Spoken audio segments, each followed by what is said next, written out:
In this video, we will talk about relational operators. Few of the relational operators we have already seen before, like double equal to, greater than equal to, smaller or smaller than equal to. But there are a few others, right? Like not equal to. So let's talk about them. So relational operators such as the one that I just talked about are used to compare values and determine the relationship between them. In the previous class, we have talked about logical operators. Logical operators are if, and, or not, right? Those are called logical operators. So internal working. Relational operators evaluate the relationship between two values and return a Boolean results. We have already seen all the examples that if something is greater than something, then it will either return true or it will either return false. But in this class, we will see few more examples, including this not equal to operator. Okay. Let's me open the slide. And just this class is just a recap of what we have already learned and one more operator. So greater than, let me write it with more clean symbols. Greater than, smaller than, greater than and equal to, smaller than and equal to, double equal to, and not. This is exclamation mark, then equal to. This is okay. So this is called just greater than operator. It will check if number A is greater than number B. So it will either return true or false. We are not talking about if else here. This part itself just return true or false. This one will check if number A is smaller than number B. Return the same thing. This one will check if number A is greater than or equal to B. So there are two conditions here. A can either be greater than B or A can either be equal to B. Okay, there are two conditions here. A is smaller than or equal to B or A is greater than or equal to B. This is or any one of them can be true, but any one of them has to be true, otherwise the output will be false. So the output of this will either go to true or false. Same for this one, either any of them will be true or false. If A is equal to B, it means the value of A, whatever the variable is equal to the number on the right. Number on the left should be equal to number on the right. It will again return true or false. So this is called as not equal operator. So this is A and B. If the value of A is not equal to value of B, then return true. So if I write A not equal to B, it means 2 not equals to 3. Is this equal? No, this is not equal. So it will return true. So it works just opposite of this one. Okay, just like not operator, when we talk about, we have and or not, right? And or and this final is not. So this is like not for this comparison operator. So if these two values are not equal, then it will return true. But if 2 not equals to 2, it is true. But this operator will make it as false, because that's how it works. Understand? So let me write it down. It will return opposite of true. So I'm just writing it at this one. This is not of true will be false. Not of false will be true. Understand? So these are the relational operators. So it defines relationship between two variables or multiple variables based on the condition. So let's see this example. And the results are always Boolean, right? If this happens, do shift and enter, this will go. So glucose level comparison. Suppose my fasting glucose level is 100. My post prandial glucose level is 120. If this value is greater than this value, then my glucose is increasing. Okay, you can see this value is greater than this value, so we are just making it as increasing. If this value is not greater than this one, then it is stable or decreasing. Okay, this is the first use of greater than operator. Second is current weight. My current weight is 72, my baseline weight is 68. Now see this example of not equal to. Others example we've already seen. If 72 not equals to 68, if 72 not equals to 68, is it true or false? It is true. 78 is not equals to 68. Then perform this calculation. What is the calculation? The calculation is saying first do this calculation, then whatever the results are present, assign it to this variable. So let's do the calculation. It is saying current value, that is 72 minus 68. Do 72 minus 68. What would be the value? 4. What is the weight change? We are getting weight change as 4. Will it go into else? No. Only one block will run at a time if it is if and else. Okay? If and else, only one will run at a time. This one already became true, so it will not go into else. So what will the weight change? Weight change is 4. If I run it, this is 4. Understand? So this is not equal to. If we want to run on certain condition, if this is not true, if this and this are not equal, then do something. Understand?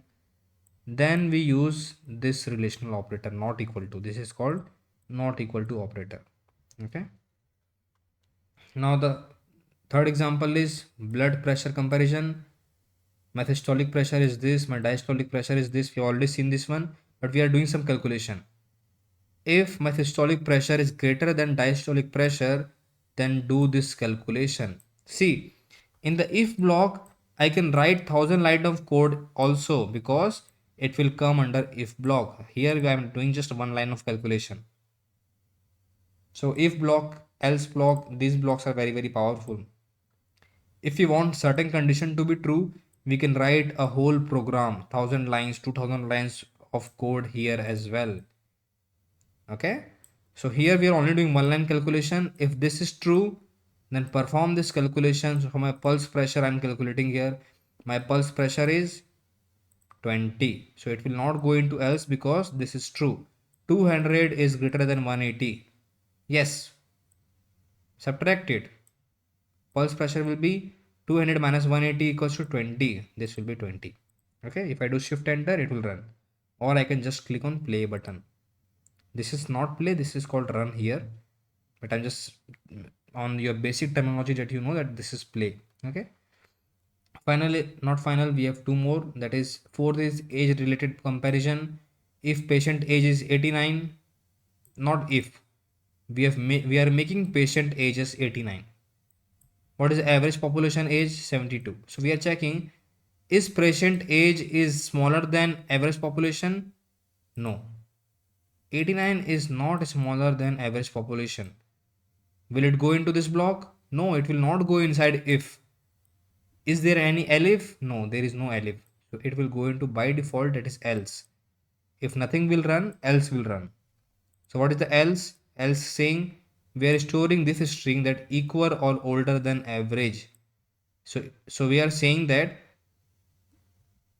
89 is either equal to average population or greater than average population. So we are just saying a generic term to say to others that whenever you are using this system, it will say either it is equal or older than average. So it is printing equal or older than average. Understand? It will go into else block. You can run it as well.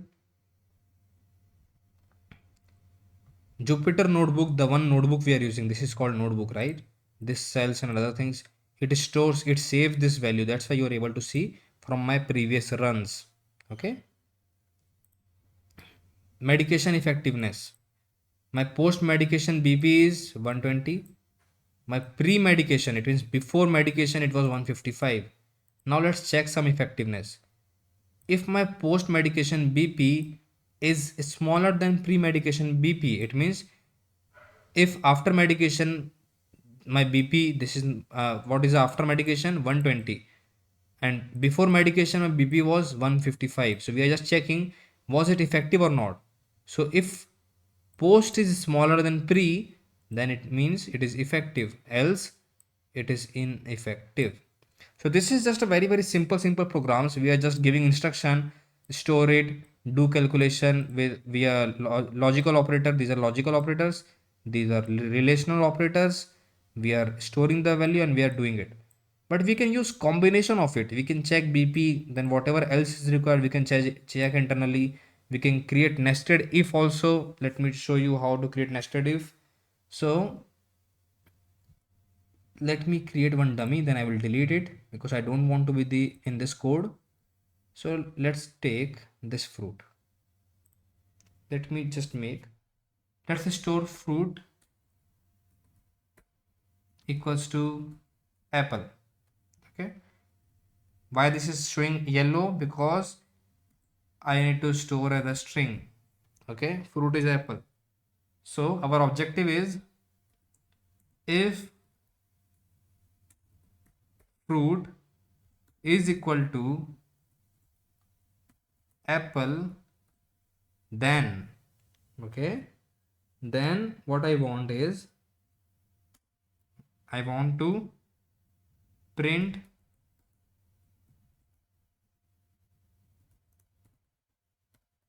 chopping the fruit. Then what I will do, if fruit double, I'm writing another function. If fruit is apple, not this one, let me do, if fruit is apple, I'm just variable to task is cake. Okay, see this, you will understand this. First let me write the code. If task double equals to cake, then print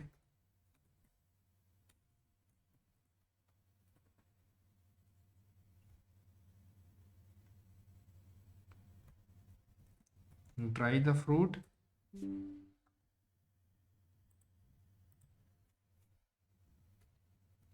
else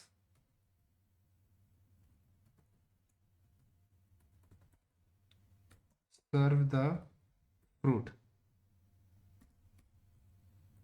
else print make juice. So see, this is called nested if. It means, nested means, let me give you nested if example. Nested if means this is our normal one, right? If certain condition, then colon, then we write something not from this line, we write something from this line, right? It means this is block of if. This is the code we have written. Then we write else, then colon, else does not require a statement. Then we write not from this line, we write from one tab, that is indent. Then we do else coding, right? As I told you, inside if you can have 1,000 lines of code, you can have 1 million lines of code as well, it will not care. So any code means any code. So inside if also I can write my another code, that is another if. I can write my another if as well. If certain condition is true, then do certain thing, then I will do the same structure syntax. I will start another if. The same thing I'm doing here. Okay, I can write whatever I want. So what my task is, cake. Okay, so I've taken two variable, fruit and task. Fruit is apple, task is cake. So first I'm checking, is my fruit equal to apple? See, this is double equal. Okay, we've already talked about this relational operator. So is my fruit equals to apple? Yes. apple is double equal to apple, then it will go inside. This is if block. This is inside this, right? You can see the line. This line, it is falling, it is not here. So if it is next, if it is on indent, it means it is inside this if block. Everything belongs here to this if block. This is separate block. Understand? Okay. So what I'm doing, I'm just printing if fruit equals to apple, chopping the fruit. That is my first step. What I'm doing, just printing it. Then I'm checking if task equals to cake. See, I have mentioned task here. If task, that is a variable, if cake same value is equals to cake, then dry the fruit. Okay, remove the moisture from the fruit. Okay, so dry the fruit. Else, if task is not cake but fruit is apple, fruit is apple, that we already check. Now we are checking the task. So task is not cake, then what to do? Just serve the fruit, because we already chopped the fruit, right? Just serve the fruit. But if fruit itself is not apple, then just make juice. We are not even checking the task. So you can do whatever you want with if else conditional statement, do whatever calculation you want. You can even write another if also. Okay, you can another write, suppose I'm making it true, so it means always true. Then let's say print hello, a long hello. So let me run this one. So what it will do, if this is the variable name, apple is equal to apple, it will print chopping the fruit. Then what is the task? Task is cake. Cake equal to cake, true. It will say dry the fruit. If true, the condition is already true. It will print hello as well. It will not go here, it will not go here. For this if for inside this if, there is another if and else block. If any of them is true, it will not go to else, only one will run here. Okay, for this one it is on the level wise. For this if, this is the else block. Understand, this is on the same level. For this if, this is the level. You can see the line, right? For this if, this is the else. For this if, there is no else. Okay, so if any of this block, if this is true, then else will not run. If this is true, then else will not run. Okay, so whatever rules was there for this if and else is the same rule for this if and else, is the same rule for this if. So this is based on level.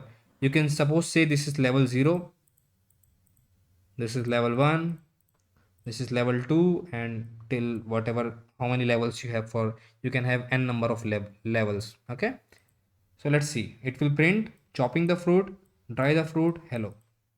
Let's run this. Chopping the fruit, dry the fruit, hello. So let's just enter one thing. Is task cake 1 equals to cake? No, these string are different, right? These two are different. So what it will do, it will say, it will not go to if, so it will go to by default else. In this level, what is by default else? This is by default else. Understand? So let me run it. So it will say chopping the fruit, and it will go to directly else, that is serve the fruit. If I remove this now, what will happen? If there is no else for this level, what will happen? If there is no else, if will be false, then it will not even go inside. Then what is the next line? There is no else now, so it will go to the next else. What is the next else? This is the else. Okay, no, let's see. Okay, it should not go here because this is already true, so it will do nothing. Okay, it only did this part because this one is already true, so there is no point of going here. This is on the same level, right? Either this will run or either this will run. Because this was true, it went inside print, it checked if task is cake, which is not same. This is cake 1, this is cake. It will go into the find, it didn't find any else, so it did nothing. The program was empty here, there is no program here. because this is true, it will not check here. The program is empty here. So after this, it came here. This point, it came here because this will not run, right? If and else are bounded. So it will go here. Is there any program written? There is no program. So I can just write print program ended. So you will see that it will come here. Okay. Let me run again. It came here. It check if task is cake, task is not cake. Is there in the same level? Is there any else? No, there is no else here.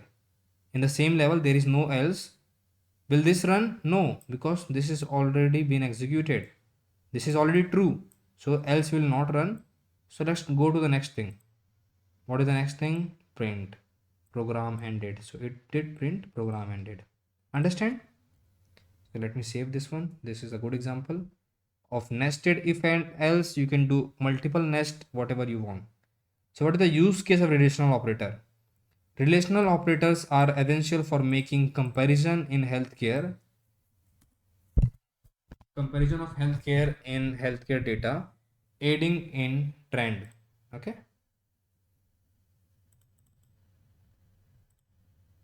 So use case. This is just a simple programming. You can do a lot of comparison. Whatever the trend is, whatever the data is, you can find. You can create your own application if to make it dynamic. The same things we have talked about for logical one. That is, it is used to create dynamic response to patient data, allowing for personalized interventions. Right. So if and else logical operators go relational operators go hand in hand. So try to use them with in a single block or multiple blocks or nested if and else. And see, this requires practice. This is one of the important parts of Python, because in this one you're just handling. Previously we were doing calculation 1 plus 1 2 plus 2, whatever calculation is you can do with simple calculator. But this kind of things you cannot do with calculator. This is logical building, right? We are creating logic here that if something is happening, then only do this, just like we humans do. Take the report. If report found negative, then only we will do some conclusion that whether to operate the patient, whether to give them medicine. If the medicine will not work, now that is again condition. First we have the report. We found some conclusion on the temporary point that okay, this is what we need to do now. But again, if that will not happen, let's change the medicine, right? Then let's change the medicine again. If it doesn't work, then check the report on this month. So there are a lot of conditions here. There are a lot of conditions, but we just need the value on what to do, what to not, right? So in this class we have talked about relational operators in depth. We already knew few of the relational operators before, but in this class we talked about depth, and we also checked that how to work with nested if and else, and what is the level here, that it works on level basis. Level 0 if will check level 0 else. If it is not present, then it will jump out of the else and go to the next line of the code on the same level. In this case it was print, because this if was already true, so it didn't check this else on the same level. It checked what is the next line of code present, right? What is the next instruction given in the Python. So I hope we are clear with relational operators. Try to practice all these concepts as much as possible. If you're found if you're even if you understand 20 to 30% of this course, it is pretty much okay, because we are not here to be a coder. This is required so that once we see AI code, once we see bigger codes, we will at least understand that what is happening there. We don't need to code if else there, but we just need to understand that what is happening, what can be changed to make it like our custom needs, and how we can execute or write our own code as well if required. Okay. So in this class we talked about relational operators, we talked about nested if and else. See you in the next class.